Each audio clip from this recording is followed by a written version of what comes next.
There is a question. A question you've probably never let yourself whisper into the silence. It's not about the day-to-day. Not about your career, or what tomorrow holds. This is something else. Something deeper. Weirder. It finds you in the stillness. In the dead of night, when the only sound is your own breathing. It's there in a flash of déjà vu, one so real it throws your world off kilter for a second. It's the creeping suspicion that all of this is just scenery. An elaborate, perfectly crafted illusion. Picture a memory from your childhood. The sharpest one you have. You can feel the warmth of the sun, hear the laughter. It feels undeniably real. But what if it's not? What if that memory is just a string of code? A data packet uploaded to your mind to create a history that makes your present make sense. This is not a new fear. It didn't begin with our laptops or our blockbuster movies. This is a phantom that has walked through the ages. The ancient Greeks warned of a world of shadows on a cave wall. Taoist sages spoke of a man dreaming he was a butterfly, uncertain of which was real. It's the nagging idea that we are trapped inside a perception so flawless, we can no longer see the cage.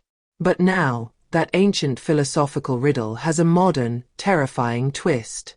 An echo bouncing between the walls of quantum physics and the core of our most powerful AI. What was once a poet's fancy has become a scientist's hypothesis. The theory that this reality, with all its immutable laws and cosmic grandeur, is not the original. It's a simulation. Seamless. All-encompassing. And impossible to escape.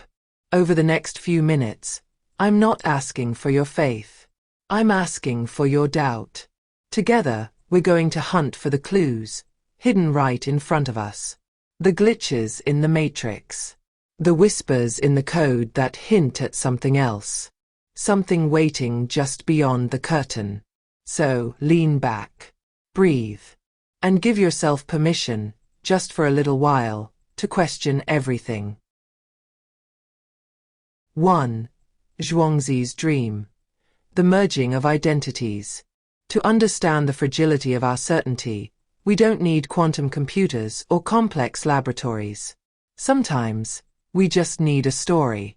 A story from more than 2,000 years ago, born in ancient China. Let's travel back in time to an era of warring kingdoms. A time of chaos, strategy, and constant upheaval. In the midst of this whirlwind, there lived a man named Zhuangzi.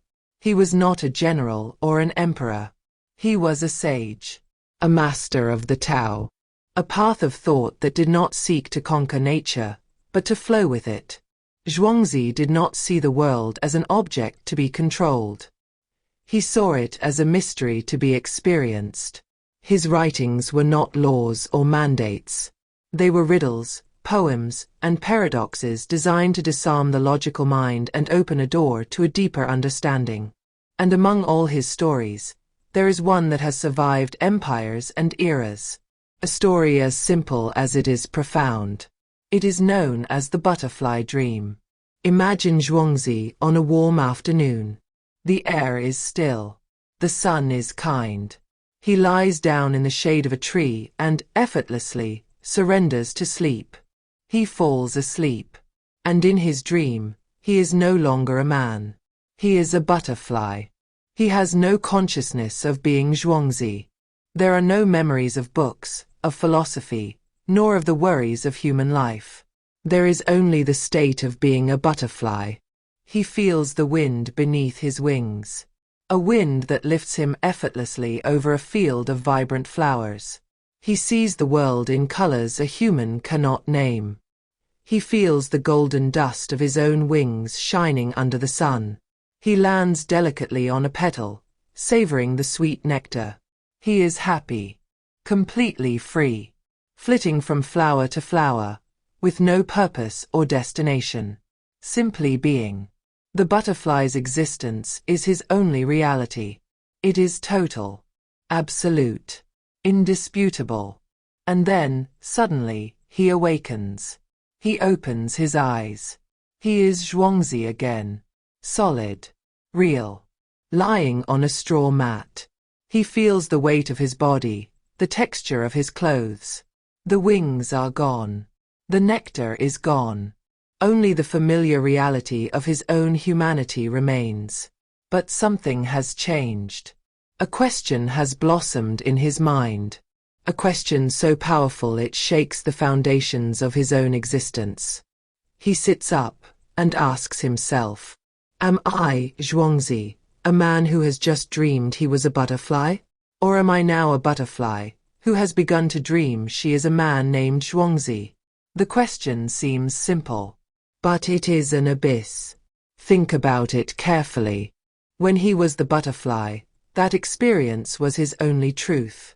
He felt, saw, and lived as a butterfly. There was nothing in his consciousness to suggest that he was a sleeping man. The reality of the dream was complete. Now, awake, the experience of being a man is his truth. But how can he be absolutely sure? The feeling of reality is the same. The experience of being awake feels just as convincing as the experience of being a butterfly felt only moments ago. If both realities feel equally authentic when you are inside them, how can you prove, without a doubt, that one is more real than the other? What tool do you have to measure reality, if the only tool you possess, your own consciousness, has already been completely deceived once? Or perhaps, is being deceived right now? Zhuangzi offers no answer. The power of the story lies in the permanence of the question. It leaves us suspended between two possibilities. Now, let's take that ancient paradox and bring it into our world. Let's dress Zhuangzi's question in the language of the 21st century. Let's replace the word dream with the word simulation. What if the butterfly dream was not a product of Zhuangzi's brain, but a program being run? A virtual reality experience so perfect that the user completely forgets their original state. In this scenario, the butterfly was not a fantasy. It was an avatar. And the consciousness of Zhuangzi, or whatever the original consciousness was completely immersed in that experience. Upon waking up, he didn't return to the base reality. He simply exited one simulation to enter another. The simulation of being a Chinese philosopher from the 4th century BC. A simulation we call life. Zhuangzi's question transforms. It is no longer dream versus wakefulness. It is simulation versus simulation. Are we, those listening to this story, the original consciousness dreaming it is human? Or are we a character inside a dream, about to awaken to another reality entirely? Or worse yet, are we the butterfly, dreaming we are a human, who in turn dreams of the simulation? Layers within layers. Dreams within dreams. Zhuangzi's story is an elegant piece of philosophical software. A virus of doubt. Once it installs in your mind, it is impossible to remove. It teaches us that the feeling of reality is not proof of anything. It is simply the default state of any consciousness immersed in a coherent information system, whether it's the system of a dream or the system of a digital universe. Every time you feel the world is solid, undeniable, and absolute, remember the butterfly. She felt that way too. And that certainty, perhaps, is the most convincing feature of the prison. 2. The Plato Cave. Zhuangzi's story is a crack in the wall of certainty. It leaves us with the unsettling possibility that our internal experience, our own consciousness, could be the dream of another being. It makes us doubt the border between fantasy and wakefulness. But what if the prison isn't just an individual dream? What if the illusion isn't confined to the mind of a single man sleeping under a tree? What if the prison is the world itself? A shared, collective reality, in which we all participate without even knowing we are prisoners. To explore this idea, we must leave ancient China and travel to another pillar of ancient thought. We head to classical Greece, to the heart of Athens. There, almost 2,500 years ago, the philosopher Plato presented us with one of the most powerful and enduring allegories in history. He didn't call it a simulation. He didn't call it a dream. He called it the cave.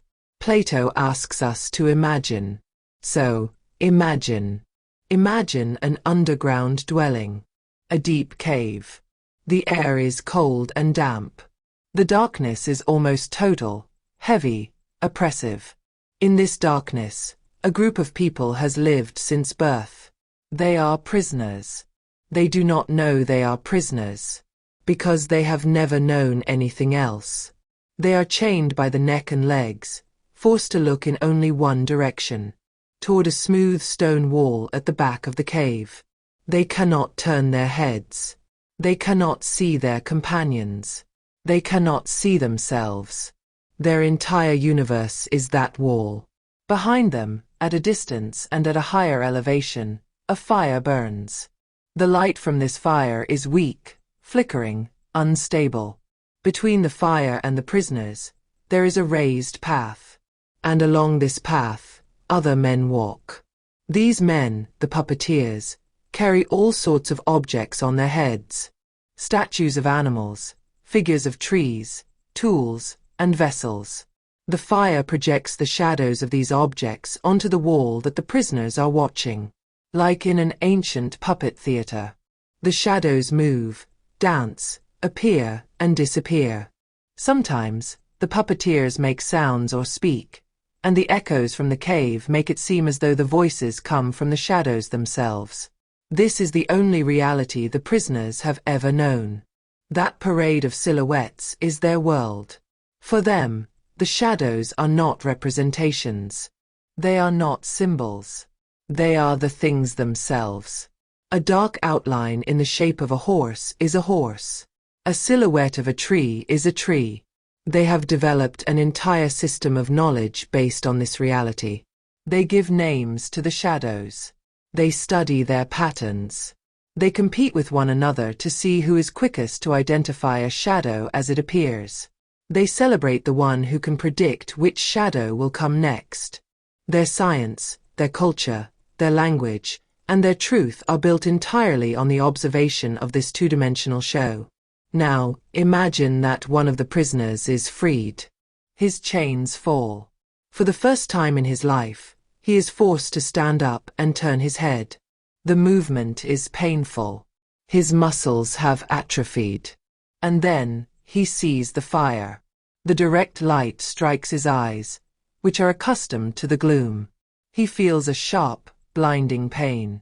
He looks toward the path and sees the statues, the real objects. But he is confused. His mind cannot process it. The shadows he has seen his whole life are sharp and clear. These new three-dimensional objects are blurry, strange, and seem less real to him than their projections. The one who frees him does not stop. He is dragged by force, up a rough and steep path. He is taken out of the cave and into the outside world, to the surface world. When he emerges, the sunlight hits him with unimaginable violence. He screams in pain. It is an agony. He can see nothing. The real world is a white, blinding hell. Little by little, his eyes begin to adjust. At first, he can only look at things indirectly. He sees the shadows of real trees and animals. Then, he dares to look at their reflections in the water. After a time, he can look at the objects themselves. The flowers, the rocks, the trees. He begins to understand that these are the true things, and that the statues in the cave were only copies, and the shadows on the wall were merely the echo of those copies. Finally, he is able to look up to the sky and see the sun. And he understands. He understands that the sun is the source of everything. It is what gives life, what creates the seasons. And it is its light that makes everything else visible. The sun is the source of truth. Now that he has seen reality, he understands for the first time the nature of his former prison. The cave. The fire. The shadows. It was all a sham. A carefully constructed illusion. Filled with compassion, he decides to return. He must go back to the cave to tell his companions the truth, to free them. But when he returns, a tragedy occurs. His eyes, now accustomed to the sunlight, are clumsy in the darkness of the cave. When he tries to participate in the old game of identifying shadows, he fails miserably. He cannot distinguish them well. He makes mistakes. The other prisoners mock him. They conclude that his journey to the outside world has ruined him, that it has destroyed his sight and his mind. They become convinced that leaving the cave is dangerous. When he insists, when he tries to break their chains and drag them toward the light, they become enraged. They see him as a threat to their reality, to their way of life. And Plato tells us that if they could, they would kill him. This allegory is a map of our own condition. The cave is our perceived world, our sensory reality. The chains are our limiting beliefs, our prejudices, the blind faith in our senses. The shadows on the wall are the data we receive, the phenomena we study and name. The fire is the source of our local reality, the sun of our small system, the laws of physics as we experience them. The puppeteers, who project the shadows, are the system. The programmers, the invisible forces that manufacture our reality. The outside world is the true reality, the base reality, the realm of pure truth and knowledge. And the prisoner who escapes is the philosopher, the scientist, the seeker, anyone who dares to question the nature of reality. The painful journey toward the light is the difficulty of abandoning old beliefs. And the hostile reception upon returning is society's resistance to truths that challenge its fundamental understanding. Plato warned us millennia ago.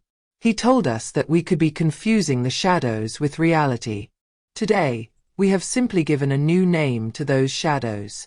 We call them data, pixels, information, and the cave we call the universe. 3. Descartes' evil genius, the great deceiver. Plato's allegory leaves us with an unsettling chill. It shows us a prison of stone and shadows, a reality manufactured for a collective. It warns us that we might be in love with our chains, and hostile to the truth. Plato's prison has a structure. It has walls, a fire, puppeteers. It is an external system. But what if the prison is more subtle? What if it has no walls, no chains, no shadows on a wall? What if the most perfect prison isn't the one that surrounds us, but the one we carry within? To explore this terrifying idea, we must leap forward almost 2 millennia. We leave classical Greece and emerge in 17th century Europe, an era of scientific revolution, of new ideas challenging old dogmas. In this world of intellectual ferment, a French philosopher, mathematician, and scientist named René Descartes embarked on the most ambitious mission. He wanted to find certainty, not just a truth, but a foundation. A single piece of knowledge so solid, so indubitable, that upon it he could build the entire edifice of science and philosophy. But to find that foundation, he first had to demolish everything. His method was doubt, a radical and systematic doubt. He resolved to reject as false anything in which he could find the slightest shadow of uncertainty. Imagine Descartes, sitting alone in a room, by the warmth of a stove. He begins his descent, layer by layer, into the abyss of doubt. First, he attacks the most common basis of our knowledge, the senses. My eyes, my ears, my touch, they sometimes deceive me.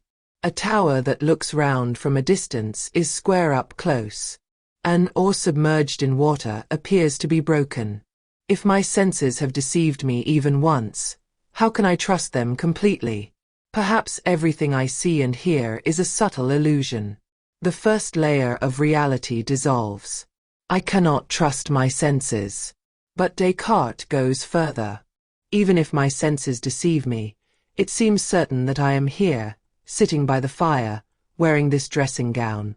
My own body seems real. But then, a new doubt assails him. How many times have I dreamed, while asleep, that I was in this exact situation. In my dream, the feeling was completely real. The warmth of the fire, the texture of the clothes. And upon waking, I realized it was all a fantasy. Descartes asks himself, are there any clear signs to distinguish dreaming from waking? The answer is no. There is not a single experience that assures me, without a doubt, that I am not dreaming right now. So, for all I know, this body, these hands, this entire world, could be part of an incredibly vivid and coherent dream. The second layer of reality, the physical world itself, vanishes. Still, it seems that something survives. Even in a dream, certain truths appear unalterable. 2 plus 2 will always be 4. A square will always have 4 sides. These truths of reason, of mathematics and geometry, seem true whether I am awake or asleep. It seems we have reached firm ground. But it is here that Descartes takes his most audacious and terrifying step. It is here that he invokes the most extreme hypothesis. He asks us to imagine not a good and truthful God, but a being of supreme power, as cunning and deceptive as he is powerful. An evil genius. A demon. Imagine that this genius dedicates all his energy, all his power, to a single purpose, to deceive me. This demon could be manipulating my mind at this very moment. He could make me believe that 2 plus 2 are 4, when in reality they are 5. The feeling of certainty I have about mathematics could be an illusion implanted by him. This evil genius could have created the sky, the air, the earth, the colors, the sounds. The entire spectacle of the external world might be nothing more than an elaborate sham, designed by this demon to ensnare my credulity. My body, my eyes, my hands, might not exist. They could be part of the same illusion. This doubt is total. It's no longer just about the senses or dreams. It's a doubt about the validity of our own reason. The evil genius is absolute doubt. It is a universal solvent that annihilates all certainty. Nothing is left. Only an abyss of uncertainty. And right there, at the bottom of that abyss, when it seems all is lost, Descartes finds his one piece of solid ground. He realizes something. Even if the evil genius is deceiving him, even if everything he thinks is false, to be deceived, he must exist. To doubt, there must be someone who doubts. The very act of doubting his existence proves his existence. He cannot doubt that he doubts. And if he doubts, he thinks. And if he thinks, he exists. Cogito ergo sum. I think, therefore I am. This is his only undeniable truth. It doesn't prove he has a body. It doesn't prove the world is real. It only proves that he exists as a thinking thing. A consciousness. A point of subjectivity in the midst of a possible total illusion. Now, let's take this 400-year-old idea and translate it into our language. Let's replace the evil genius of the 17th century with a concept from the 21st century. Let's replace it with a supercomputer. With an artificial intelligence of almost infinite power. With the programmers of a simulation. The demon that deceives our senses is the graphical interface of the simulation. The photorealistic rendering we call the world. The demon that deceives our reason, the one that makes us believe 2 plus 2 are 4, is the system's physics and mathematics engine. They are the fundamental rules of the simulated universe's code. They are true, yes, but only within the simulation. And Descartes, I think, therefore I am, becomes the player's cogito. I am a processed consciousness. I am a user experiencing the program. My existence as a point of consciousness is the only thing I can affirm. Everything else, the entire universe, could be the elaborate deception of an all-powerful programmer. Descartes didn't know it, but with his evil genius, he didn't just found modern philosophy. He wrote the prologue to the simulation hypothesis. He showed us that the most perfect prison needs no walls. It only needs a mind in which to project a universe. 4. Bostrom's trilemma. Descartes left us a victory and a condemnation. The victory was finding a point of certainty in the midst of total doubt. I think, therefore I am. The condemnation was leaving us stranded on that island of solitary consciousness, at the mercy of a possible evil genius, a great cosmic deceiver. His argument shows us that the hypothesis of a false reality is logically possible. But it doesn't tell us if it's probable. For centuries, the question remained in that realm. A fascinating mental exercise, but a ghost impossible to catch. How could we know if the demon exists? How could we measure its influence? To move forward, the question needed to evolve. It needed to go from "is it possible?" to "how probable is it?" It needed to leave the realm of metaphysics and enter that of logic and statistics. At the beginning of the 21st century, a philosopher at the University of Oxford named Nick Bostrom did exactly that. Bostrom took the ancient doubt and reformulated it for our technological age. He doesn't ask us to imagine a supernatural demon. He asks us to imagine something much closer. He asks us to imagine ourselves, in the future. Bostrom's argument is elegant, powerful, and is based on a fundamental assumption. An idea we must accept for the rest of the argument to work. It's the idea that consciousness does not depend on biology. That the mind is like software. And the brain is just one type of hardware. Think of an application on your phone. The same code can run on different brands, different models. The software is independent of the physical substrate that runs it. Bostrom suggests that consciousness could be the same. Our mind, our thoughts, our feelings, are an incredibly complex pattern of information. Today, that pattern runs on the wet, biological hardware of our brains. But in the future, with sufficient computational power, that same pattern, that same consciousness, could run on a silicon substrate. It could be uploaded, copied, and executed on a computer. If you accept this possibility, however distant it may seem, then you are ready to face the relentless logic of Bostrom's trilemma. Bostrom states that one of the following three propositions has to be true. It's not a multiple-choice question. It is a logical certainty. One of the three is the reality of our cosmos. The first proposition is that of extinction. It's the bleakest one. It holds that civilizations like ours almost always destroy themselves before reaching the technological capability to create large-scale simulations of their ancestors. Before we can build the computers capable of simulating a universe, we annihilate ourselves. Whether through nuclear war, climate disaster, a designed pandemic, or an artificial intelligence that turns against us. This is the great filter. The idea that intelligent life is inherently unstable and destined to disappear. If this is true, then the reason we don't see simulations is because no one survives long enough to create them. This is option number one. The second proposition is that of a lack of interest. Perhaps advanced civilizations do survive. They achieve godlike computational power, the ability to create entire universes in their machines. But they simply choose not to do it. Maybe they consider it profoundly immoral to create conscious beings and make them live in a simulation, suffering and not knowing the truth. Maybe, once they reach that level of development, their interests change in ways we cannot even imagine.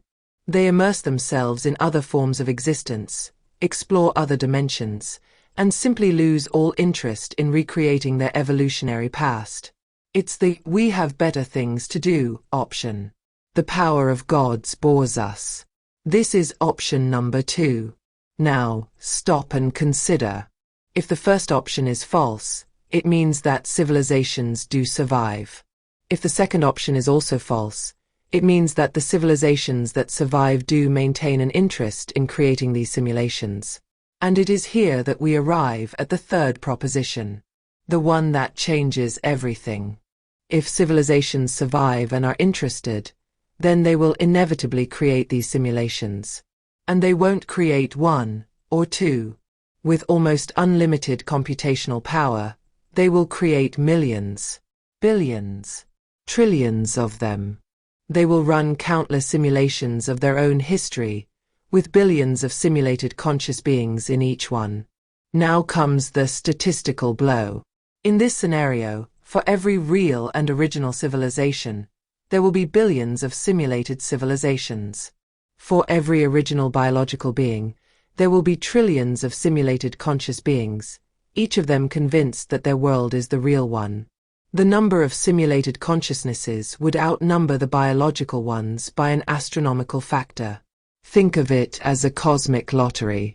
There is only one red ticket, representing the original reality. And there are a trillion blue tickets, representing each of the simulated realities. You, right now, wake up holding one of those tickets. You don't know what color it is. But what are the odds? The overwhelming probability, almost a statistical certainty, is that you are holding a blue ticket. This is the conclusion of the third proposition. If humanity does not go extinct, and if our descendants do not lose interest, then we, right now, are almost certainly living in a computer simulation. And that is the trilemma. Bostrom doesn't say which of the three options is the true one, but he forces us to accept that one of them must be. He locks us in a room with 3 doors.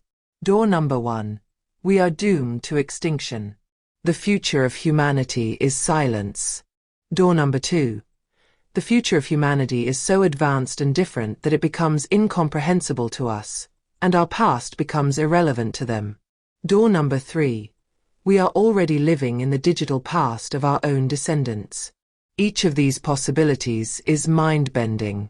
Each one completely redefines what it means to be human. Bostrom's argument drags us out of the comfortable center of our universe, and it presents us with a logical, cold, and disturbing choice. The question is no longer whether a demon is deceiving us. The question is, which of these 3 strange and profound destinies is ours? 5. The mathematical universe, the cosmic code.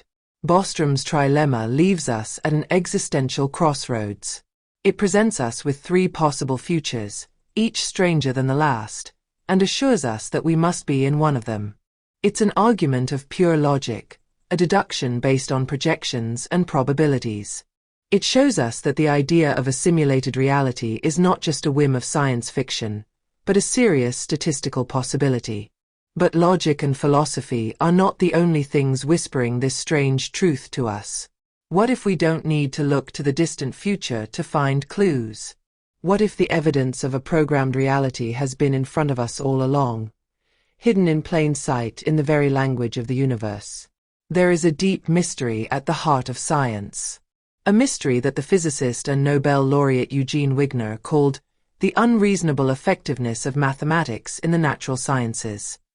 It's a simple observation, but its implications are staggering. Think about it. Mathematics is, in essence, a product of the human mind, a discipline of abstract patterns, of numbers and symbols that exist in a Platonic realm of pure logic. They have no mass, no energy. They occupy no space. And yet, for a reason we don't fully understand, this abstract language describes the physical universe with miraculous precision. A single equation, Newton's law of universal gravitation, elegantly describes both the fall of an apple from a tree and the orbit of the moon around the Earth. Centuries later, Einstein's field equations refine this idea, describing the dance of galaxies billions of light-years away. Why? Why does the cosmos obey these abstract rules? A handful of equations formulated by James Clerk Maxwell in the 19th century unified electricity, magnetism, and light into a single phenomenon. These elegant mathematical expressions explain everything from a lightning bolt in a storm to the starlight traveling through the void, to the radio waves that carry this very story to you. The universe seems to have an underlying source code. And that code is written in mathematics. This strange correspondence forces us to ask a fundamental question. Did we invent mathematics as a tool to describe reality? Or are we, in fact, discovering the language in which the universe was written from the beginning. Cosmologist Max Tegmark takes this idea to its most radical and astonishing conclusion. His proposal is the mathematical universe hypothesis. Tegmark argues that it's not that the universe is described by mathematics. The universe is a mathematical structure. There is no difference between physical reality and its mathematical description. They are one and the same. Everything that exists, from the smallest particle to the largest galaxy cluster, from the chair you're sitting on to the thoughts in your head, are nothing more than components of a vast and complex mathematical object. To understand this, let's use a modern analogy. Imagine a character in an advanced video game. From the character's perspective, their world is physical. There are rocks, trees, a sky. They can touch the walls of a castle, feel the heat of a dragon's fire. But we, outside the screen, know the truth. The character's world isn't made of stone or fire. It's made of code, of algorithms, polygons, and numerical variables. The character's physical reality is, at its most fundamental level, a mathematical structure.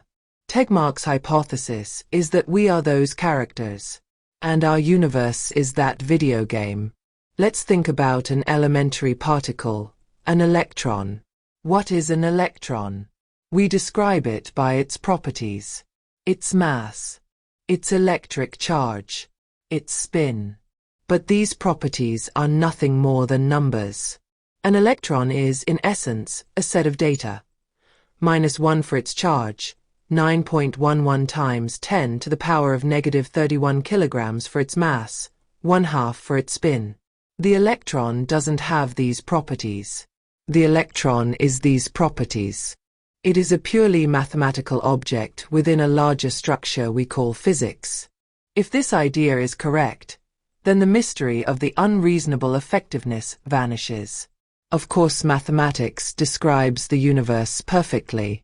It's like saying a computer program perfectly follows the rules of the code with which it was programmed.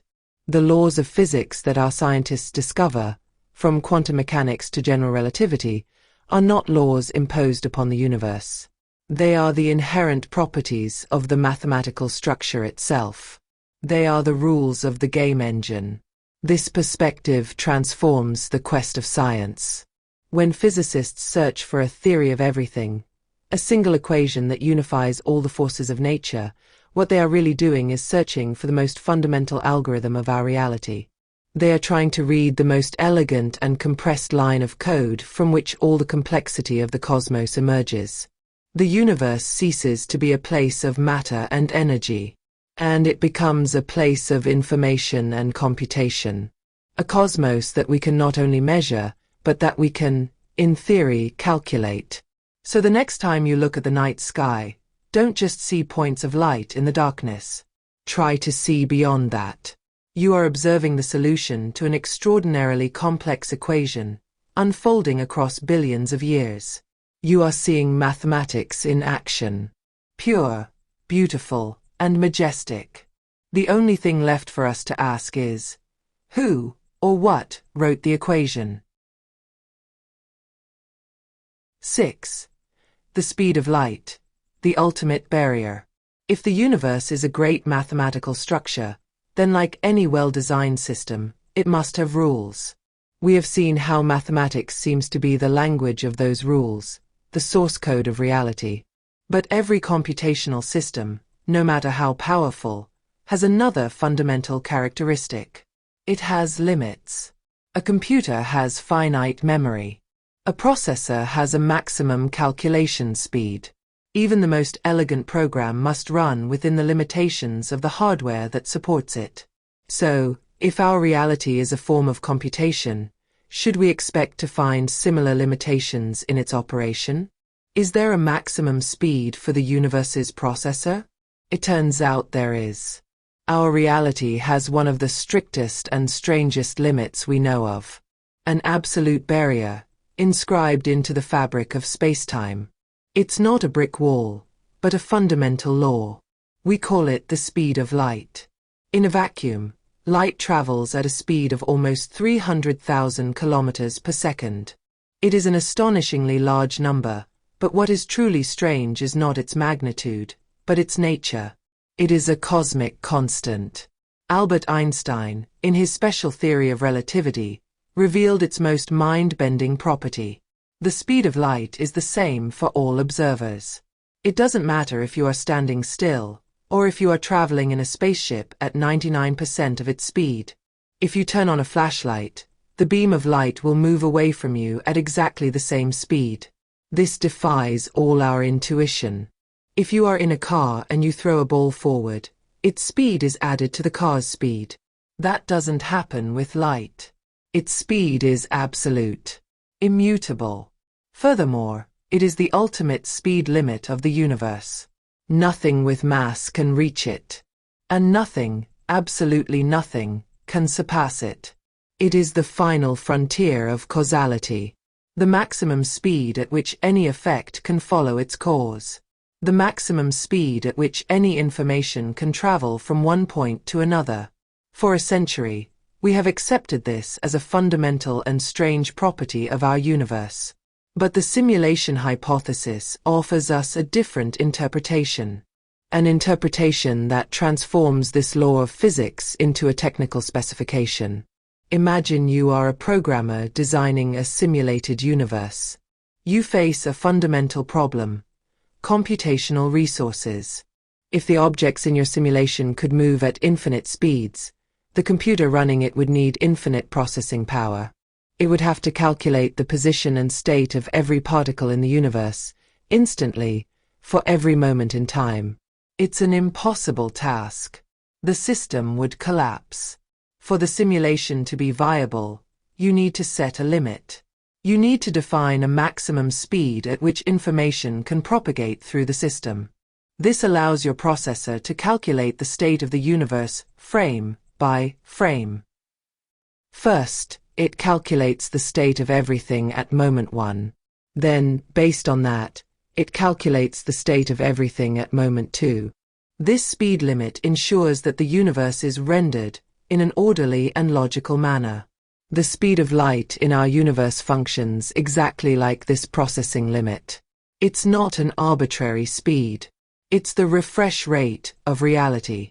It's the maximum speed at which the great processor can update the state of the universe. The closest analogy is, again, a video game. The game engine has to render the graphics, calculate the physics, run the artificial intelligence. All of this is limited by the speed of the CPU and the graphics card of your computer. If a character could move at an infinite speed, the game engine couldn't keep up. It would cause lag, or the game would crash. The game's speed limit is the maximum speed at which the system can compute a coherent world. The speed of light is, perhaps, the speed limit of our reality engine. From this perspective, the strange consequences of Einstein's relativity cease to be so strange. They become necessary features of the system.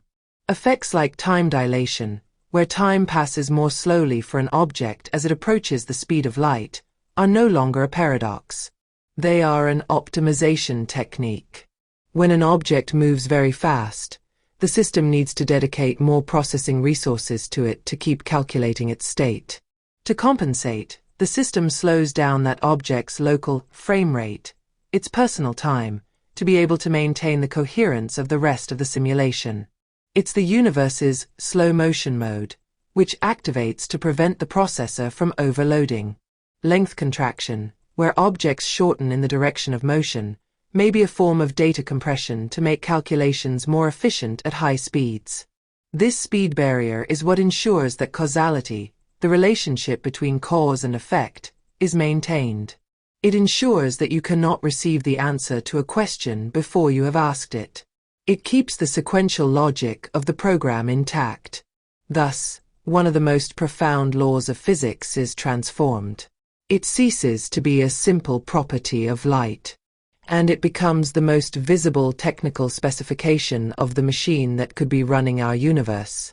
It's not the speed of light. It's the speed of the processor.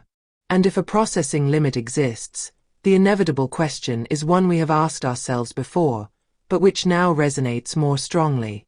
What kind of machine is capable of running a cosmos?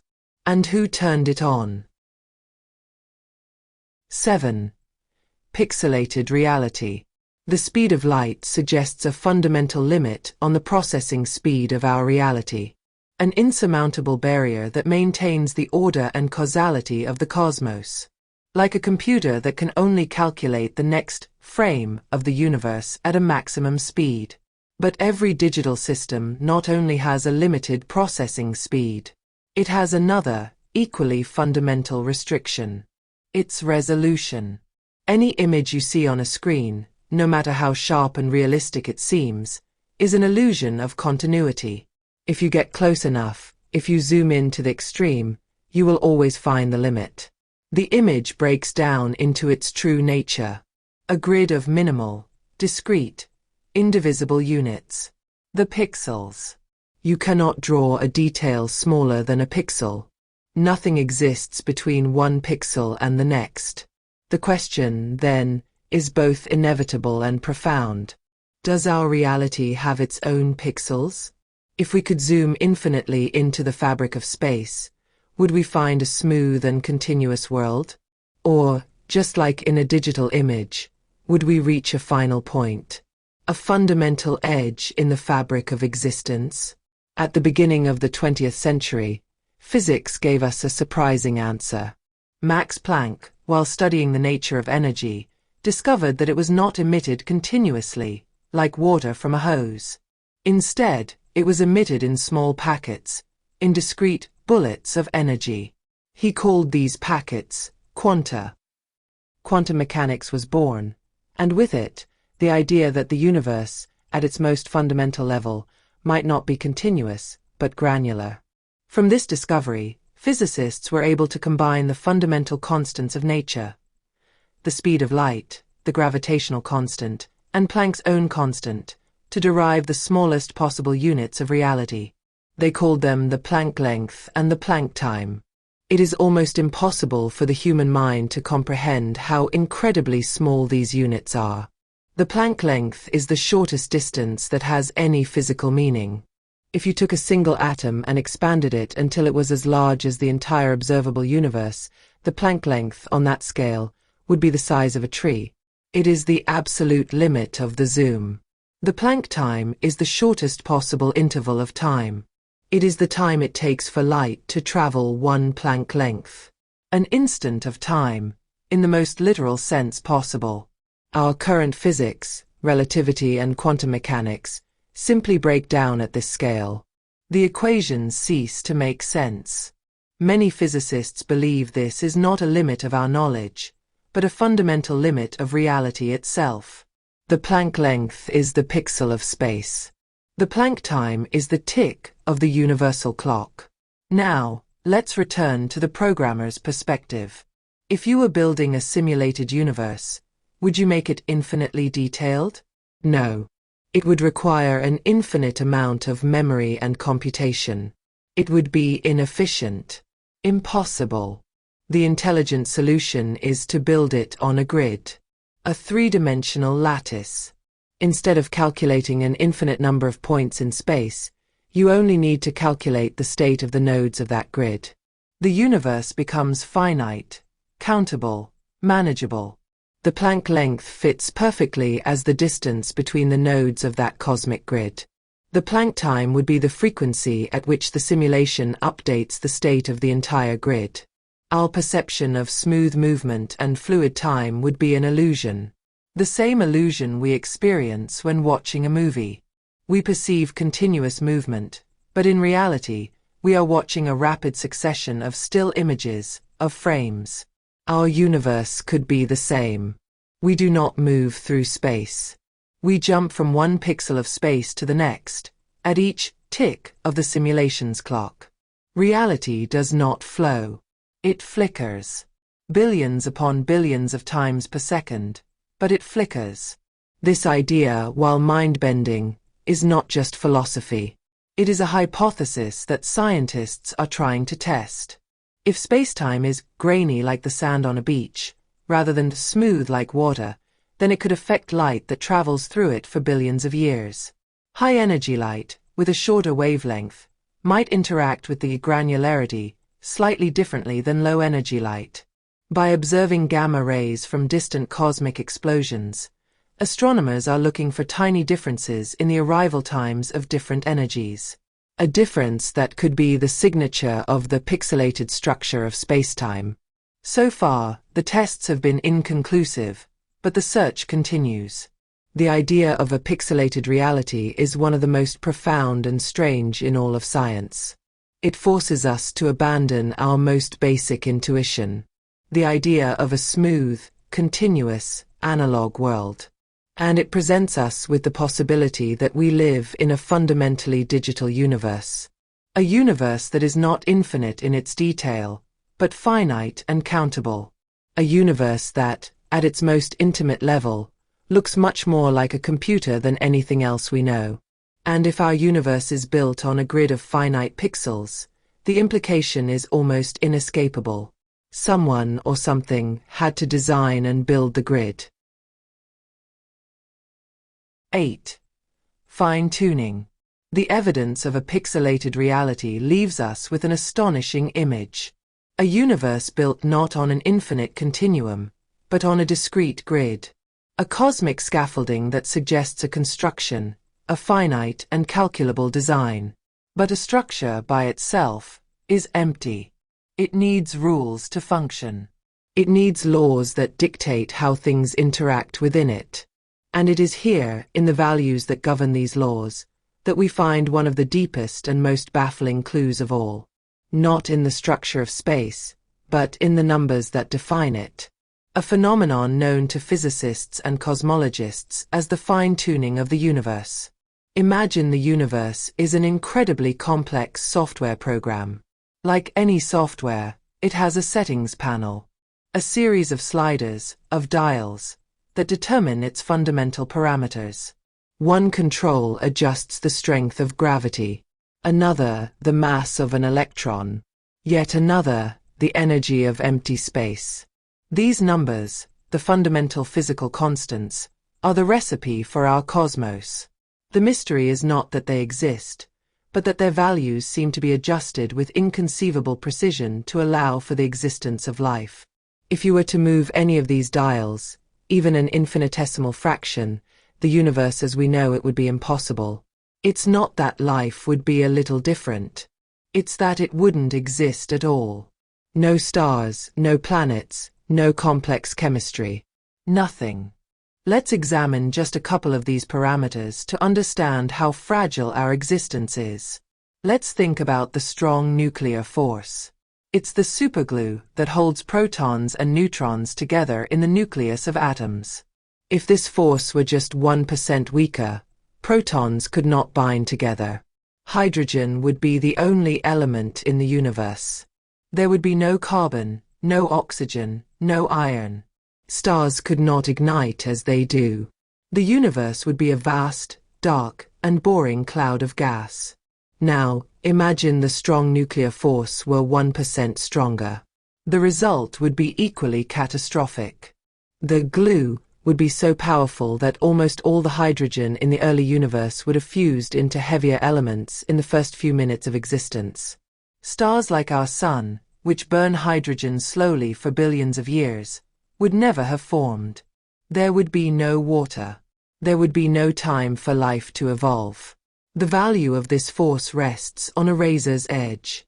And we live on that edge. Let's consider an even more extreme example. The cosmological constant. It is the inherent energy of empty space. A slight repulsive force that is causing the expansion of the universe to accelerate.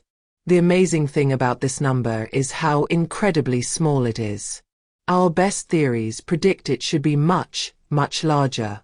About 120 orders of magnitude larger. That is one of the worst predictions in the history of physics, which tells us there is something we do not understand at all.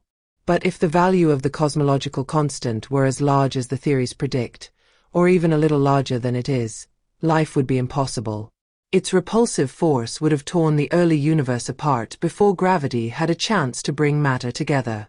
Stars and galaxies would never have formed. The universe would have expanded so violently that every particle would be alone in a cold, empty cosmos. The fact that its value is so close to zero, but not exactly zero, is a balancing act of almost infinite precision. It's like adjusting a dial that goes from 0 to a trillion, and hitting the right position with a margin of error smaller than the width of a human hair. How do we explain this astonishing coincidence?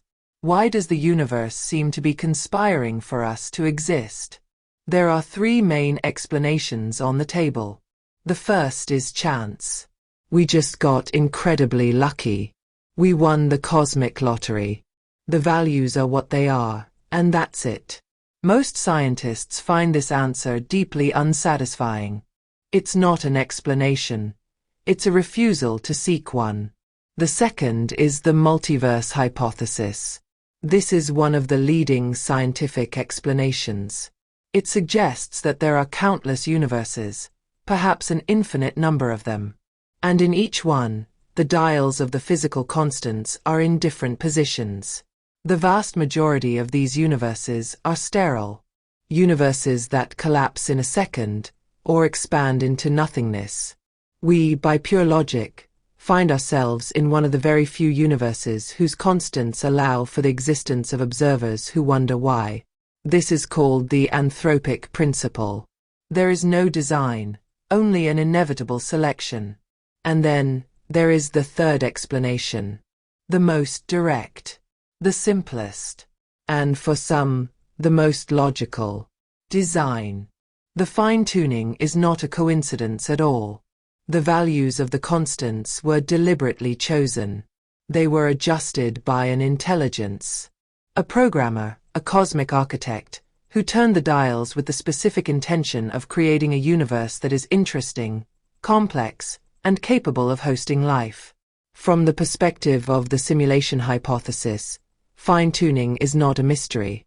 It's an expectation. Of course, the universe is tuned for life, in the same way a video game is tuned to be playable and challenging.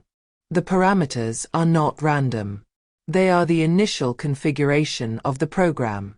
Fine-tuning presents us with a universe that seems exquisitely prepared for us. A cosmos that seems to have known we were coming. The explanations are few. We are the result of unthinkable luck, or we are one among an infinite number of failures in a multiverse. Or the simplest option. There was no luck. There was no chance. There was an intention. And the question then is no longer how we came to exist in such an improbable universe. The question is, for what purpose was it tuned? 9. The observer effect. The gaze that creates. Fine-tuning presents us with a universe that appears to have been meticulously designed for life, with its fundamental parameters set in an impossible balance. It's as if an architect designed the blueprints of the cosmos with infinite precision. But once the blueprints are ready and construction begins, once play is pressed on the universe, how does the system behave moment to moment? Is it a solid, objective world that exists independently of us, automatically following its rules? Or is it something stranger, more dynamic, more interactive? To find the answer, we must travel again to the deepest and most counterintuitive realm of reality, the world of quantum mechanics. It is here, in the rules that govern the very small, that we find one of the most mind-bending phenomena in all of science. A behavior that challenges our very understanding of reality itself. It is known as the observer effect. The clearest way to understand it is through the most famous experiment in physics, the double-slit experiment. Imagine a barrier with two small vertical slits. In front of it, you have a cannon that fires particles, like electrons, one by one. Behind the barrier, there is a detector screen that will record where each electron lands. If electrons were like tiny marbles, we would expect a simple result. Some would pass through the left slit, others through the right, creating two bands on the screen directly behind the slits. Logical and straightforward. But that is not what happens. When scientists perform the experiment, firing the electrons one by one, and without looking to see which slit they pass through, two bands do not appear on the screen. An interference pattern appears. A series of multiple bands, like the ripples that form in a pond when you throw two stones. This pattern is the unmistakable signature of a wave that has passed through both slits at once and interfered with itself. Think about that. The electron, fired as a single particle, seems to abandon its particle nature. It becomes a wave of potentiality. It passes simultaneously through both slits, and then it interferes with itself before landing on the screen as a single point. It's as if it knew the path it didn't take, and that knowledge affected where it ended up. This is where reality becomes truly strange. Physicists, perplexed, decided to find out what was happening. They placed a detector at the slits, a small measuring device to know, with certainty, which of the two slits each electron passed through. And the instant they did, the magic vanished. The moment the experiment was observed, the interference pattern disappeared completely. The electrons stopped acting like waves. They began to behave like well-mannered little marbles. They passed through one slit or the other, but not both. And on the screen appeared the two simple bands we would expect from normal particles. The mere act of observing, of measuring, of asking the question, "Which way did you go?" forced the electron to abandon its wave state of possibilities and to choose a definite reality. Reality at the quantum level seems to exist in a fuzzy state of potentiality until we observe it. Our observation doesn't just discover it. It seems to help create it. How can we interpret this mind-bending result? The simulation hypothesis offers a surprisingly pragmatic explanation. It's called rendering on demand. Imagine, once again, that you are designing a video game or a simulation of a universe. The computational cost of calculating the exact position and state of every particle in the universe at all times would be immense. Practically infinite. Why spend all that energy on details that no one is observing? It would be a colossal waste of resources. The efficient solution, which video game programmers have been using for decades, is selective rendering. The game engine only renders in full detail what is in the player's field of vision. The world behind the character's back doesn't need to exist in high resolution. It can remain as a simple set of data, as a promise, until the player turns around. When the player looks, the system quickly paints in the details.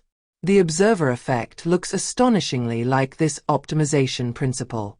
The universe doesn't need to spend computational resources giving an electron a definite position as long as no one is looking at it. It can be left in a low-resolution, more computationally efficient state, a simple wave of probability. But the moment an observer, whether a scientist with a detector or any other form of interaction, asks to know where it is, the system is forced to act. It has to render a result. It collapses the probability wave function and presents a particle at a definite position. The universe doesn't calculate the details until they are strictly necessary. It is the principle of maximum computational laziness. This idea redefines our relationship with the cosmos. We are not passive spectators of a pre-recorded film. We are active participants in an interactive system. A system that seems to respond to our questions, that generates reality in response to our observation. As the famous physicist John Archibald Wheeler said, "No phenomenon is a real phenomenon until it is an observed phenomenon." The observer effect suggests that the universe refrains from deciding on the details until we force it to. This is exactly what we would expect from a simulation optimized to save resources. It leaves us with a dizzying idea. We do not live in a universe that simply contains us. We live in a universe that, in some fundamental way, responds to us. The question is, who or what are we asking to render the next scene? This interaction between observation and reality may be the most important clue of all. It transforms us from passive inhabitants into something more. To understand what We must follow John Wheeler's logic to its ultimate conclusion. He gave this idea a name, it from bit. It represents every physical thing in our universe, every atom, planet, and galaxy. Bit represents a unit of information, a simple yes or no answer. Wheeler's radical proposal was that the physical world, it, emerges from the information generated by asking questions. Bit. Reality isn't made of matter and energy at its base. It's made of information. Think of the double-slit experiment again. When we place a detector, we are forcing the universe to answer a binary question. Did the electron go through the left slit or the right slit? The system must provide an answer, a single bit of information. In the process of providing that bit, the fuzzy wave of potential becomes a concrete particle, a physical it. Our demand for an answer creates the physical reality of the electron's path. This suggests the universe is a vast quantum computer that only computes a result when a query is made. The question then becomes, what qualifies as a query? What is an observer? Does it require a conscious human mind? Or can a simple camera, or even a rock interacting with a particle, count as an observation? This remains one of the deepest mysteries, but if consciousness plays a special role, our participation is even more profound. But there is another phenomenon, one that Einstein famously called spooky action at a distance, that looks even more like a feature of a design system. It's called quantum entanglement. You can create two particles, like electrons, that are intrinsically linked. Their properties are tied together in a single quantum state. If you measure a property of one particle, for example, its spin, you instantly know the spin of the other, no matter how far apart they are. If one is spin up, the other will be spin down. This correlation is instantaneous, whether they are in the same lab or on opposite sides of the galaxy. This seems to violate the universe's speed limit, the speed of light. How can information travel between them instantly? From the perspective of a simulation, this isn't spooky at all. It's a pointer. In computer code, you can have two variables that point to the same piece of data in memory. If you change the data through one variable, the other variable instantly reflects that change. There's no signal that needs to travel between them because they are not two separate things. They are two different access points to the same information. Entanglement might be the physical manifestation of just such a pointer in the cosmic code. The two particles are not separate entities communicating faster than light. They are a single unified dataset with two different coordinates in the rendered 3D space.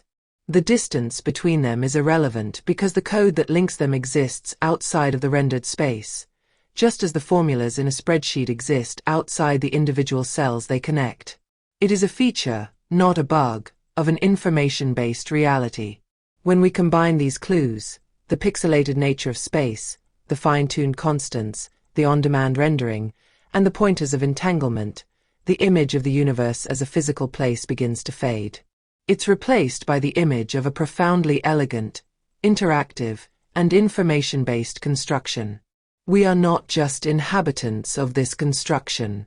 We are the interactors. Our measurements, our observations, our very questions seem to be the queries that prompt the system to render itself. We are not just watching the show, our attention is directing the spotlight. This leads us to a final, more profound question. We started by asking if we were living in someone else's simulation. But given that reality seems to wait for our questions and form around our observations, perhaps we have been asking the wrong thing. Maybe the real question isn't who created the program.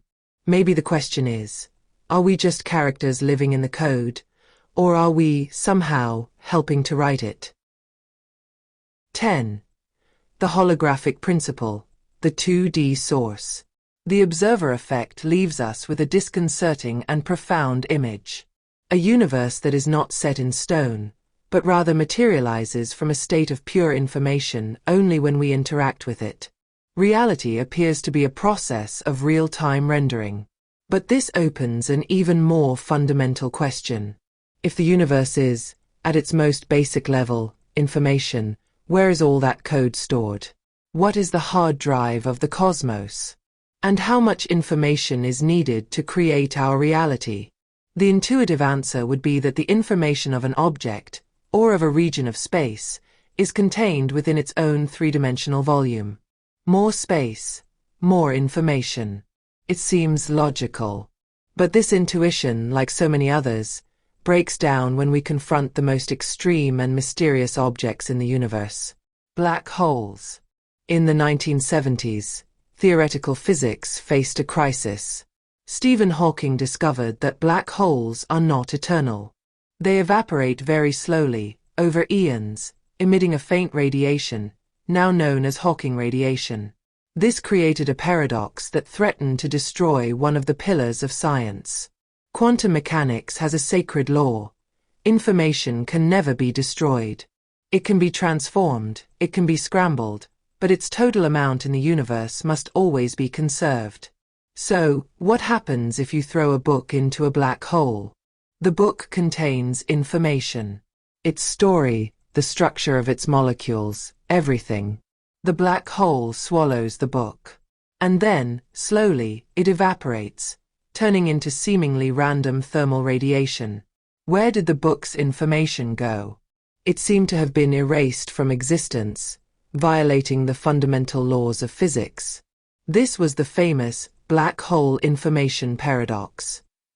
The solution to this paradox, proposed by physicists like Jacob Bekenstein, Gerard T. Hooft, and Leonard Susskind, was revolutionary.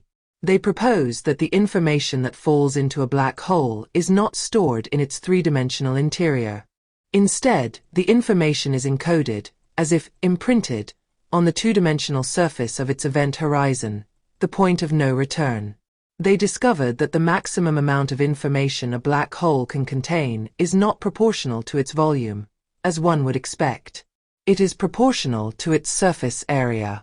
The information of a 3D object, somehow, fits onto a 2D surface. This idea was the birth of the holographic principle. And this is where the scale becomes cosmic. The principle suggests that what is true for a black hole could be true for any volume of space. It could be true for the entire universe. To understand it, let's think of a real hologram, the kind we find on credit cards or in art exhibitions. A hologram is a flat, two-dimensional photographic surface.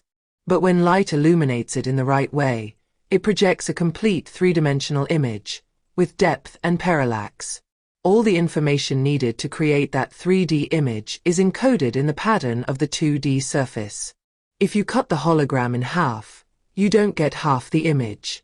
You get the whole image, just with less detail. The information of the whole is contained in every part.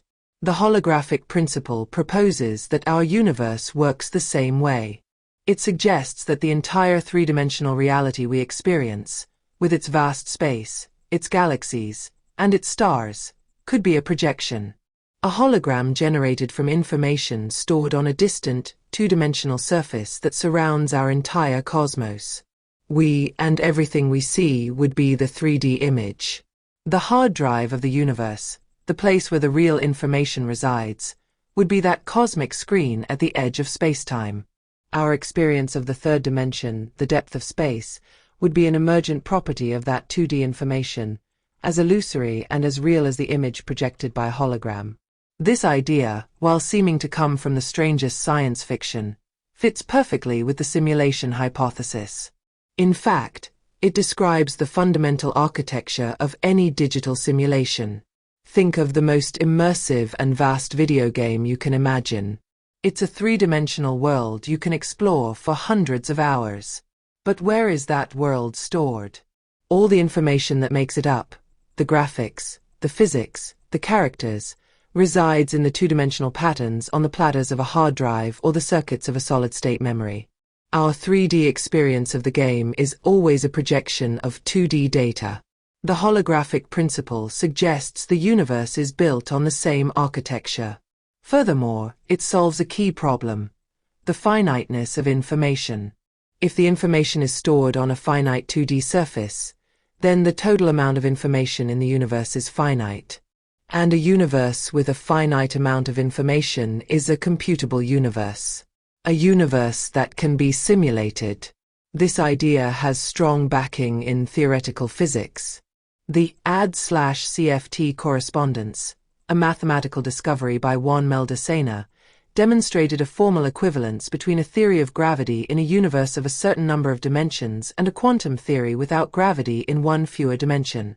It is a concrete mathematical model of a universe functioning as a hologram. The holographic principle dissolves our notion of space. It suggests that the solidity and depth of our world are a magnificent illusion. That we could be the characters in a projection, whose fundamental information is written on a two-dimensional hard drive at the confines of the cosmos. It leaves us with a question that redefines our place in the whole. Are we living inside a universe? Or are we living on the surface of one? The holographic principle shatters our intuitive concept of space, suggesting we are merely a projection. But if space is an emergent illusion, what does that imply about its inseparable partner, time? If our universe is a hologram, is its story being projected in real time, or is it a pre-recorded film? This leads to another profound concept in physics and philosophy, the block universe theory. Imagine the entire history of the universe, from the Big Bang to its final fading ember, as a single object. Like a reel of film or the data on a Blu-ray disc, every moment already exists. The past, the present, and the future are all equally real, coexisting within a four-dimensional block of space-time. Our perception of time flowing is an illusion. There is no universal now sweeping through the cosmos. There is only the block. What we call consciousness is simply a reading head, like the laser that reads a disc, moving through the static data of the block. Our subjective experience of the present is just the frame of the movie that the laser is currently illuminating. The past is the frames already played, and the future is the frames yet to come, but they are all already there on the disc. This model fits perfectly with a holographic, simulated reality. If our universe is information stored on a cosmic hard drive, it's natural to assume the entire timeline is stored there. The simulation isn't necessarily being computed moment to moment. The whole thing might have been rendered in its entirety, and we are just now experiencing the playback. This idea is deeply unsettling because it seems to obliterate our most cherished belief, our free will. If the future already exists in the block, how can our choices be real? Are we just actors reading from a pre-written script, with only the illusion of agency? Perhaps. Or perhaps the truth is more nuanced. Perhaps the script is a branching tree of probabilities, and our consciousness, the reading head, chooses which path to illuminate. Our choices are real, but all possible outcomes of those choices already exist as data within the block. We are not writing the story, but we may be choosing how to navigate it. When we combine the holographic principle with the block universe, our sense of self undergoes a final, radical transformation. We are no longer 3D beings in a vast, empty space. We are projections from a 2D surface. We are no longer agents moving through a dynamic, flowing time. We are points of awareness moving through a static, four-dimensional data block. All of our clues, the pixelated grid of spacetime, the fine-tuned constants, the on-demand rendering, and now the holographic block point to the same conclusion. The universe we experience is an emergent phenomenon, a magnificent story being read from a cosmic storage medium. We are no longer just characters in a simulation. We are the focal point through which the universe experiences itself. A cursor moving through a finished cosmic code. And so we are left with the ultimate questions. Who wrote the story encoded on the disk? And are we truly bound to its script, or is the act of observing it the one thing that gives it meaning? 11. Glitches in reality. The cracks in the code. In our journey so far, we have looked outward. We have looked to the grand architecture of the cosmos and the deep past of human thought to find the clues of our potential reality. But now, we turn our gaze inward, not to the stars, but to the strange and intricate wiring of our own minds. Because the most compelling evidence for a simulated world may not be written in the fabric of space-time. It may be written in the glitches of our own perception. In the moments when the smooth program of reality seems to skip, to stutter, to reveal a crack in its own code. To understand these glitches, we must first accept a difficult truth. Human memory is not a perfect recording. It is not a video camera, faithfully documenting events as they happened. Memory is a storyteller. It is a fluid, creative process of reconstruction. It edits, it embellishes, it fills in the gaps. Your most cherished memory is not a photograph. It is a painting you are still working on. And sometimes, the storyteller in our minds makes a mistake. A beautiful, profound, and revealing mistake. These are the glitches in the matrix. If déjà vu is a personal glitch, a private crack in reality, then the Mandela effect is a shared, collective anomaly. It is a phenomenon where large groups of people, often strangers separated by geography and culture, have the exact same clear, specific memory of something that never actually happened. The effect is named for Nelson Mandela. Millions of people distinctly remember him dying in prison in the 1980s. They remember seeing news clips of his funeral on television. But this never happened. Nelson Mandela was released from prison, became president of South Africa, and lived until 2013. The examples are numerous, and often strangely trivial. Many are certain the popular children's books are called The Berenstain Bears. But they have always been the Berenstain Bears. Many can quote Darth Vader's famous line as, "Luke, I am your father." But the actual line is, "No, I am your father." People remember the rich mascot from the Monopoly board game wearing a monocle. He has never had one. The conventional explanation for this is a quirk of collective memory. It is about confabulation, our brain's tendency to invent details to create a more coherent story. It is about the power of suggestion, and how false information can spread virally through a culture until it is accepted as fact. It is a demonstration of how fallible and malleable our shared memory truly is. But again, the simulation hypothesis presents a different, more unsettling possibility. If our universe is a piece of software, then like any software, it is subject to updates, to patches, to bug fixes. The Mandela effect could be the signature of these updates. It could be evidence of a retcon, a retroactive continuity change, applied to the simulation. Imagine the programmers of our reality decided to change a minor detail. They changed Nelson Mandela's history from one of martyrdom to one of reconciliation. They altered the spelling of a single letter in a book title. They edited a single line of dialogue in a film. The patch is rolled out across the system. The reality is rewritten. But for some reason, the memory of some users, of some consciousnesses, is not perfectly updated. We are left with a residual file, a ghost of a memory from a previous version of the software. We are not misremembering. We are remembering a reality that has been edited out of existence. These glitches, both personal and collective, do not prove that we live in a simulation. The scientific explanations are plausible and elegant, but the alternative interpretation lingers. It reframes these quirks of the mind not as failures of our internal biology, but as artifacts of an external technology. They become the scars on the hard drive, the fingerprints of the programmer, the faint sound of the code being compiled behind the curtain of reality. And they leave us with a final, dizzying question. When our memory conflicts with the world, are we remembering our world incorrectly? Or are we remembering a world that no longer exists? 12. Technological advancement. The digital mirror. We have searched for the flaws in the system. The momentary glitches and shared misrememberings that suggest our reality is not as solid as it seems. These are the ghosts in the machine, the scars on the code.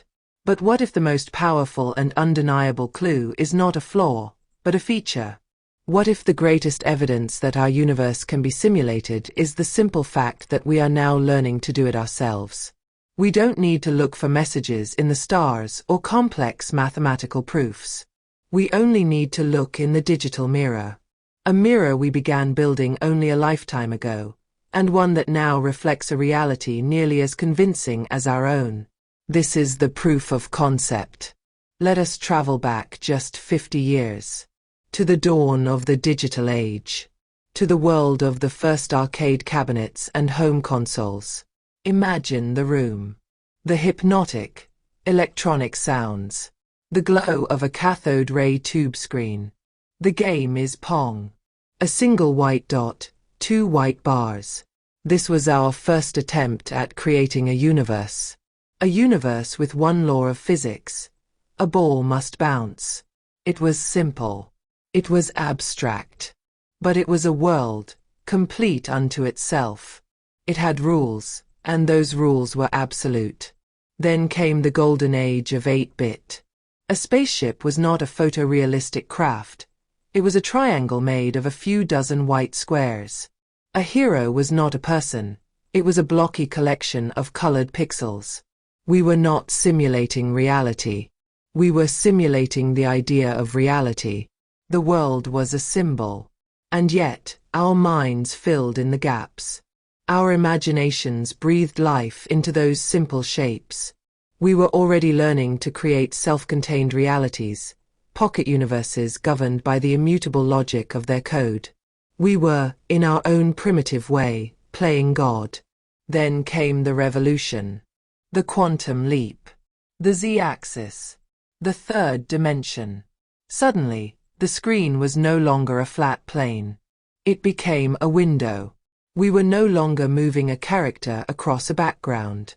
We were moving a point of view through a space. The worlds were still made of simple polygons. The textures were blurry. But we could look around corners. We could look up at a pixelated sky. We could fall from a digital cliff. The simulation gained depth. It gained perspective. It began to wrap around us, creating the illusion not just of a world, but of a place. A place you could be in. This was not just a graphical upgrade. It was a philosophical shift. We were no longer just the players. We were becoming the observers. Now, come back to the present day. Look at the digital worlds we build now. Modern game engines can simulate the physics of light itself. They can render the subtle imperfections of a stone wall, the way light scatters through a cloud of dust, the gentle sway of a billion individual blades of grass in the wind. The line between a digital render and a photograph has begun to blur into non-existence. We can create digital humans so realistic they fall into the uncanny valley, a term for a creation so close to real, it makes us uncomfortable. And finally, we have taken the last step. We have begun to unplug our senses from this reality and plug them directly into another. Virtual reality. We place a headset over our eyes, and the world vanishes. We are standing on the surface of Mars, or at the bottom of the ocean. Our eyes see it. Our ears hear it. And our brain, the ultimate arbiter of our reality, believes it. Your logical mind knows you are standing on a carpet in your living room. But when you stand on the edge of a virtual skyscraper, your palms sweat. Your heart races. Your primal brain screams, danger. The simulation is no longer just on a screen. It has bypassed your rational mind and is speaking directly to the core of your consciousness. We have learned to hijack reality itself. This is the arc of our progress. From a single bouncing to fully immersive, photorealistic worlds that can hijack our senses. And we have done this in less than a single human lifetime. Now we must ask the final, inevitable question. The extrapolation. If this is what our young, fledgling species has achieved in 50 years, what will be possible in another 100? Another 1,000? Another 1,000,000 years? an insignificant span of time on a cosmic scale. The creation of what are called ancestor simulations, simulations of a past reality, populated by beings who believe they are real, who feel, who love, who suffer, who are entirely unaware of the computer that runs their existence, stops being a question of if. It becomes, very simply, a question of when. And if it is an inevitable destination for our own technology, then it was an inevitable destination for any technological civilization that came before us. Any civilization that is even a tiny fraction older than we are, has likely already mastered this art. And they would have created not one simulation, but billions of them. The digital mirror we have built for ourselves does more than show us what we can do. It shows us what has likely already been done. It shows us our own most probable origin. The strongest evidence that we are living in a simulation is that we ourselves are learning how to build them. 13. NPCs, the Phantom Chorus, the one player. We have looked for glitches in the code of reality. We have explored the digital mirror of our own technology. We have questioned the integrity of our own memories. Now, we arrive at the most sensitive and perhaps the most unsettling question of all. We have questioned the nature of the world around us. But we have not yet questioned the nature of the people in it. We move through a world of billions of souls. We assume that behind every pair of eyes, there is a rich inner world, a universe of thoughts, feelings, and subjective experiences, just like our own. This assumption is the bedrock of empathy, of society, of love. But in a reality that might be a simulation, a reality built on logic and resource management, we are forced to ask a question that feels uncomfortable, even taboo. Is every light on in every house? Is every character on this grand stage a player? Or are some merely part of the scenery? This is the thought experiment of the Phantom Chorus. To understand it, we must first return to the world of video games, where the concept was born. When you walk through a bustling city in a vast, open-world game, it feels alive.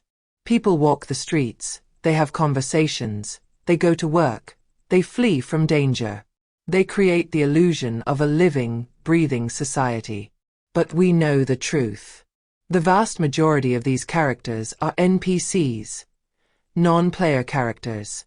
They are shells, sophisticated puppets animated by code. They follow simple, prescribed paths.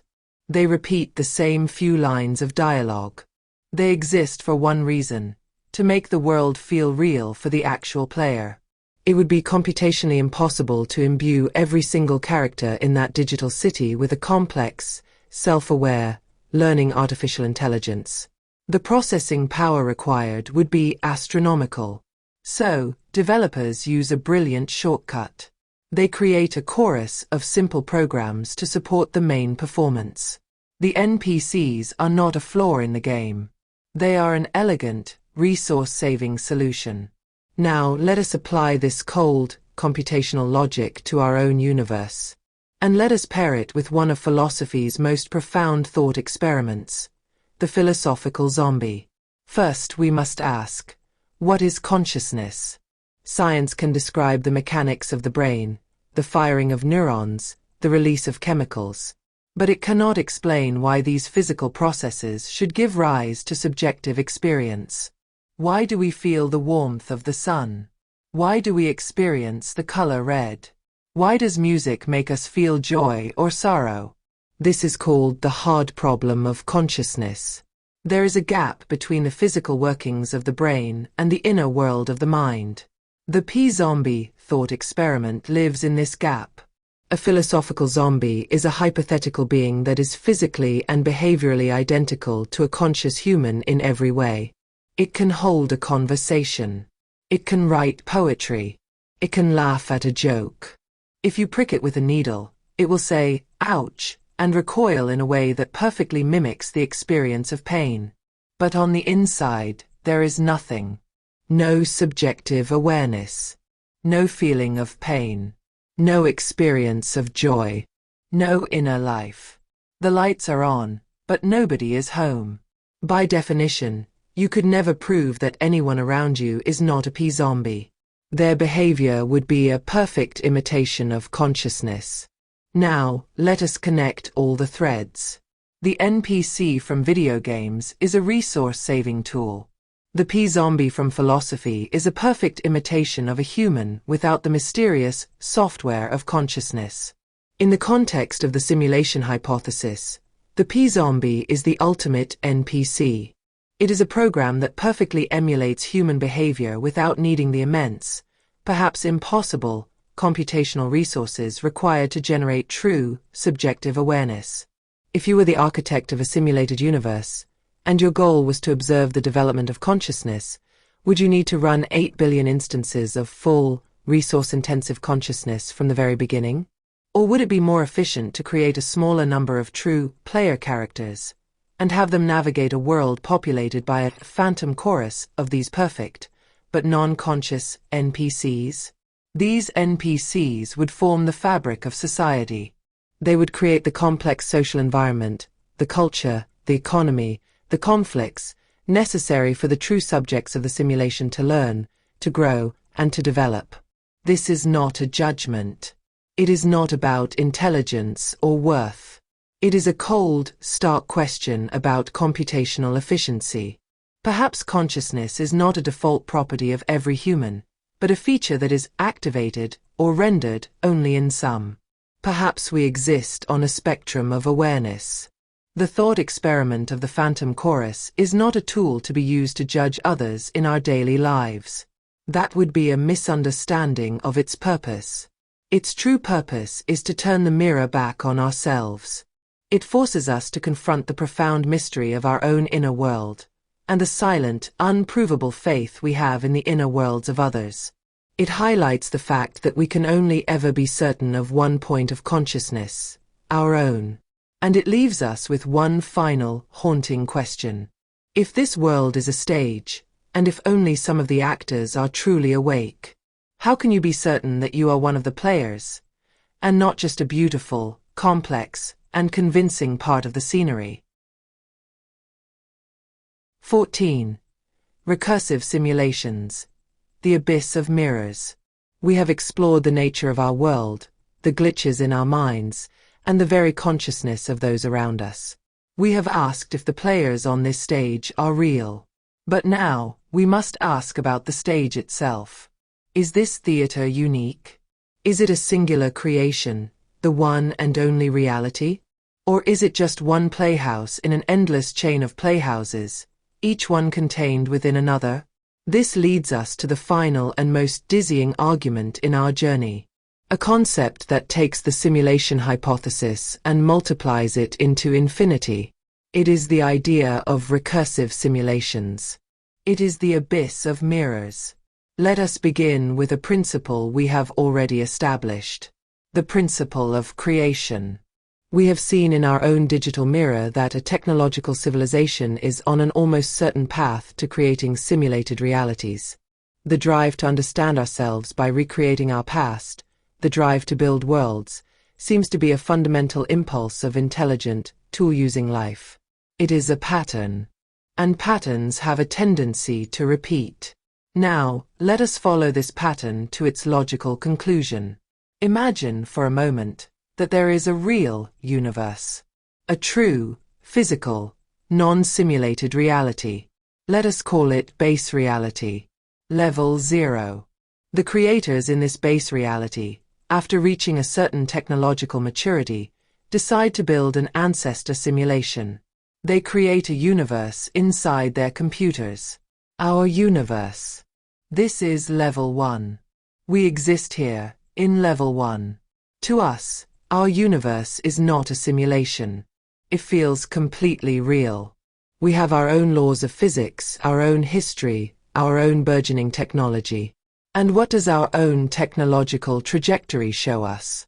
It shows that we, the inhabitants of level 1, are ourselves on the path to creating our own ancestor simulations. So, in a few hundred or a few thousand years, we will build our own simulated universes. We will create level 2. The conscious beings inside our level 2 simulation will, of course, believe their universe is the real one. They will have their own scientists and philosophers. And eventually, their own technology will mature. And what will they do? They will follow the same pattern. They will create level 3. And level 3 will create level 4. And level 4 will create level 5. Do you see the cascade? Do you feel the fall? It is a waterfall of creation, where each reality gives birth to the next. Each dream gives birth to a new dreamer. A potentially infinite chain of simulated worlds, each one entirely convinced of its own authenticity. It is like a set of Russian nesting dolls. Each doll you open reveals another, identical doll inside. Our universe is one of those dolls. The question is not if we are a doll. The question is, how many layers deep are we? Or picture yourself standing between two perfectly parallel mirrors. You look to your left, and you see your own reflection. But in that reflection, you see the back of your head, looking at the mirror behind you. And in that mirror, you see your reflection again. The image repeats, getting smaller and dimmer, stretching into a dizzying, endless corridor of copies. An abyss of mirrors. The simulation hypothesis suggests that this is the structure of all existence. We are one of those reflections. And we are looking out from inside the mirror. Now, we must add the cold, hard logic of probability to this vertiginous image. In this infinite chain of realities, this endless cascade of nesting dolls, there is only one base reality. One universe at the very top of the stack. But beneath it, there are potentially billions, trillions, perhaps an infinite number of simulated realities. Let us return to the cosmic lottery. Imagine a lottery with one single, solid gold ticket. This is base reality. And in the same lottery drum, there is an ocean of a trillion paper tickets. These are the simulated realities on every level below. Your consciousness, your existence, is one ticket drawn from that drum. Without any other information, what are the odds? What is the most rational, the most logical conclusion about the nature of the ticket you are holding? The probability that you are the one in a trillion miracle, the holder of the single golden ticket, is so small it is practically zero.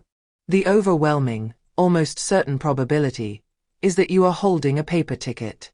That your consciousness exists not in the one, original world, but in one of the countless simulated worlds nested deep inside it. The argument is a statistical hammer.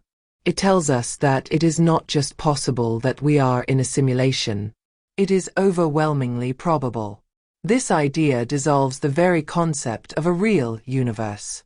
The term becomes almost meaningless. It brings us back to the ancient dream of Zhuangzi, but on a cosmic scale. The butterfly dreaming it is a man. The abyss of mirrors suggests our entire cosmos might be nothing more than the dream of a machine in another universe. And our own ambition, our drive to create VR worlds and video games and artificial intelligence, is not true creation. It is simply our subconscious drive to continue the pattern. To dream a new dream. To build a new mirror inside the one we already inhabit. It leaves us with a final thought, as we stand here at the edge of this infinite corridor of reality. A thought that blurs the line between creator and created. Are we looking down the abyss? Or is the abyss looking up through us? 15. The veil of forgetting, the player and the avatar. We have followed the chain of logic into an abyss of mirrors. An infinite recursion of worlds within worlds that suggests our reality is almost certainly not the original one. This is the logical endpoint of all the evidence we have gathered. But it leaves us with one final, profound, and deeply personal question. The question that a skeptic would rightfully ask. If this is a simulation, a game, a dream, why don't I remember it? Why don't I remember my real life? Why don't I remember choosing to be here? Where are my memories of the world before this one? The absence of that memory feels like the ultimate proof that this is all there is.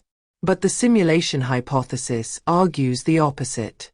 It argues that your amnesia is not a flaw in the theory. It is the most essential feature of the design. This is the great mystery of the veil of forgetting. To understand why, we must look to our own storytelling. Consider one of the most famous explorations of this idea. The Matrix. The minds trapped inside believe their digital world is real. They are born into it, they live their lives, they die. The simulation works because it is total. If they remembered their true bodies, lying in pods in a desolate, ruined world, the simulation would lose all its power. It would cease to be a reality and become an obvious prison. The immersion would be broken. The purpose of the system, which is control, would fail. In this model, the forgetting is a necessity of the prison. But there is another, perhaps more profound, reason for the amnesia. Consider the virtual reality game Roy, from the story of Rick and Morty. A player enters an arcade, puts on a helmet, and lives the entire, complete life of a man named Roy. From birth to death. Through joy, mediocrity, love, and tragedy. The player, as Roy, has no memory of the arcade. He has no idea he is a young man playing a game. He believes, with every fiber of his being, that he is Roy. Why? Because the point of the game is not to win. The point of the game is the experience. The full, undiluted, authentic experience of a life. If the player remembered the arcade, Roy's life would become meaningless. His choices would be trivial. His emotions would be hollow. He would not truly live it. He would merely be puppeteering it. The experience would have no stakes, no weight, no truth. In this model, the forgetting is a necessity for authenticity. So, whether our reality is a prison to be escaped or a game to be experienced, the conclusion is the same. To truly live a life, you must forget that it is a game. To believe in the dream, you must forget the dreamer. The veil of forgetting is the price of admission. This leads us to a new way of thinking about our own identity. The distinction between the player and the avatar. Think of it in terms of a simple game you might play now. You are the player, sitting on your couch, holding a controller. The character on the screen is your avatar. You project a portion of your awareness into that avatar. You guide its choices. You feel a connection to its successes and failures. But you always know that you are you, and the avatar is the avatar. There is a separation. Now, imagine a future technology. A total immersion system. When you choose to enter this simulation, you don't just control the avatar from the outside. Your consciousness fully merges with it. To make the experience authentic, a veil is drawn. Your memories, your personality, your identity as the player, are partitioned off. They are stored away, made inaccessible for the duration of the game. The avatar, which is you in this life, is born as a blank slate. Your identity, your memories, your loves, your fears, are all real, but they are properties of the avatar. They are built from scratch, based entirely on the experiences you have within the rules and environment of this simulated world. Who you are, listening to this right now, is the avatar. The player, your higher self, or true self, is the one who chose to enter this simulation. Their reasons, their world, their life, are completely beyond our memory. The veil of foretiering is the firewall between the user and the program. And yet, sometimes, perhaps, the firewall glitches. Could this be the source of our deepest, most inexplicable feelings? Could déjà vu be a momentary data leak from the player's memory, a faint recognition of a pattern they have seen in a previous playthrough? Could innate talents, the unexplainable genius of a child prodigy, be the skill points the player allocated to their character before the game began?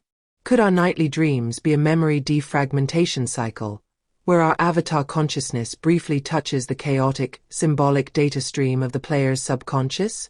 Could that deep sense of purpose, that feeling that we are here to learn a specific lesson or achieve a specific goal, be the avatar dimly sensing the player's original intention for starting this life, for playing this game? This reframes our entire existence. Life is no longer a random series of events. It becomes a curated experience, a narrative, a mission.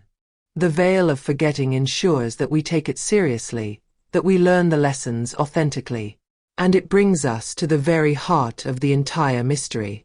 If we are an avatar, and our memory has been veiled by design, it implies one final, staggering thought. This life is not an accident.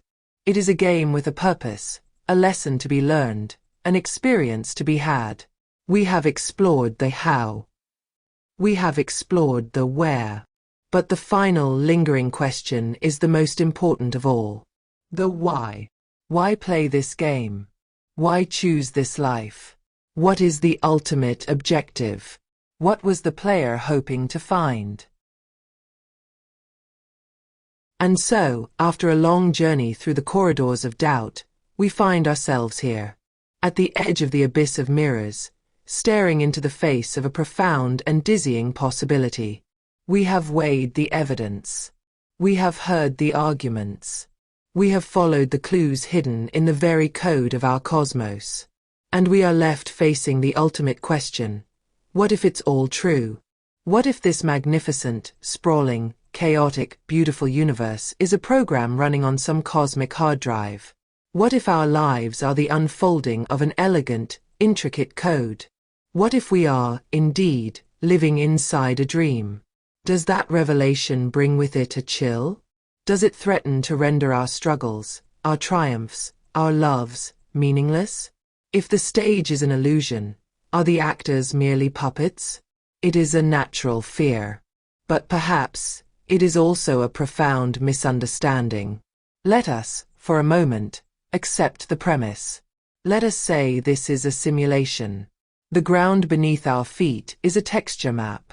The sky above is a skybox. The laws of physics are the rules of the engine. But what of the feeling of the sun on your skin? What of the taste of rain on your tongue? What of the sound of a loved one's laughter, echoing in a quiet room? Are these things not real? The experience, you see, is not diminished by the nature of its container. Think of a beautiful piece of music. If it is played on a synthesizer, a machine that simulates the sounds of a real orchestra, does that make the joy or the sorrow you feel any less real? The feeling the music evokes in you is an authentic event. The tears it brings to your eyes are real tears. The artifice of the instrument does not negate the truth of the experience. Our reality may be the song. And our feelings, our experiences, are the genuine, undeniable emotional response. The code may be artificial, but the living of it is not. This moment, right now, as you breathe in and out, is happening. This present moment is the only thing we can ever truly own. And it is a gift. And within this gift, there is a phenomenon that transcends the logic of any code. A force that may not be a part of the original program, but an emergent property of consciousness itself. Love. Love is not a physical object. It is not an equation. It cannot be programmed with simple lines of code. It is the resonance that occurs between two points of awareness. It is the unseen connection, the selfless exchange, the profound recognition of another's inner world. It is a ghost in the machine that has, over time, become the very soul of the machine. Even if this world is a construct, the love you feel is real. The kindness you give is real. The comfort you offer to another person in their time of need is the most real thing in this entire cosmos. Look at the people in your life. The ones you hold dear. The bond you share is not a simulation. It is a connection. The laughter is not code. The empathy is not an algorithm. That connection is the one variable the programmers may not have been able to predict. And it is the one thing that gives all of this meaning. So, if this is a game, what is its purpose? What is the objective? Perhaps it is not to win, or to escape. Perhaps the point of the game is to improve the game from within.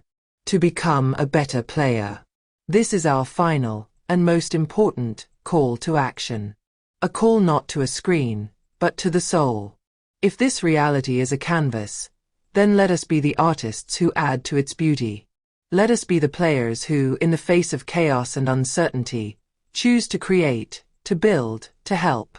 Let us be the consciousnesses that choose kindness when selfishness is easier, that choose courage when fear is overwhelming, that choose to add more love to the system than we found when we arrived. Work on yourself. Heal your own glitches. Debug your own code. Become a more compassionate, more understanding, more loving version of yourself. Because every positive change you make, every act of kindness you perform, elevates the quality of the simulation for everyone inside it. That is a purpose worthy of any reality, no matter its origin. So do not fear the nature of this world. Embrace it. Love it. Improve it. For this moment, this breath, this life, this dream, is a miracle. And it is the most wonderful thing we will ever have. Be well. And dream beautifully.